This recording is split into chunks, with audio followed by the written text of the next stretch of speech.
Perlu saya ingatkan kepada antum sebagai talabatul ilm, kepada seluruh yang hadir, ikhwan dan akhwat, semuanya perhatikan bahwa kita nuntut ilmu ini agar kita takut kepada Allah.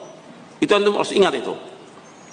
Bukan sekedar ngaji, bukan sekedar nuntut ilmu, bukan sekedar hadir dalam pengajian, tapi bagaimana ilmu yang dikaji dalam setiap kajian itu membuat kita takut kepada Allah Subhanahu wa taala. Maka dikatakan oleh Imam Ahmad bin Hanbal, sebagaimana dinukil oleh Imam Ibn Rajab Al-Hambali dalam kitabnya Fadlu Ilmi Salaf, kata Imam Ahmad bahwa yang dikatakan ilmu khasyatullah, ilmu itu takut kepada Allah.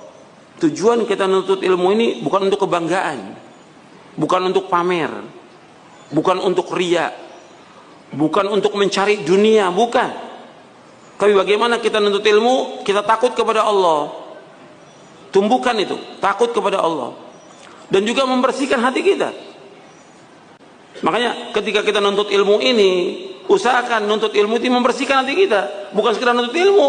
Bagaimana penyakit-penyakit ego, penyakit sombong, penyakit serakah, penyakit bakhil, penyakit dengki, penyakit iri itu hilang dari hati kita.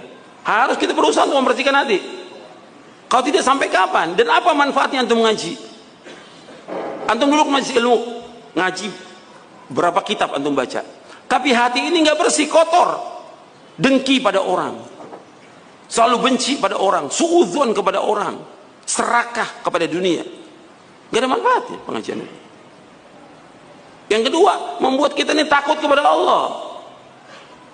Kan Allah menyuruh Nabi Musa, fakul halaka ila anta zakka wa ahdiyaka ila rabbika fatakhsha.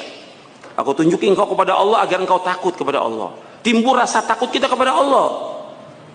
Bukan ngaji tetap aja masih berbuat maksiat, masih makan riba, masih muamalah yang enggak benar. Berarti enggak ada asar pengajian itu. Mesti ada asar takut kepada Allah SWT, takut. Makanya antum nuntut ilmu seperti itu, usahakan. Bagaimana nuntut ilmu ini membersihkan hati kita, dan nuntut ilmu ini membuat kita takut kepada Allah Subhanahu wa taala.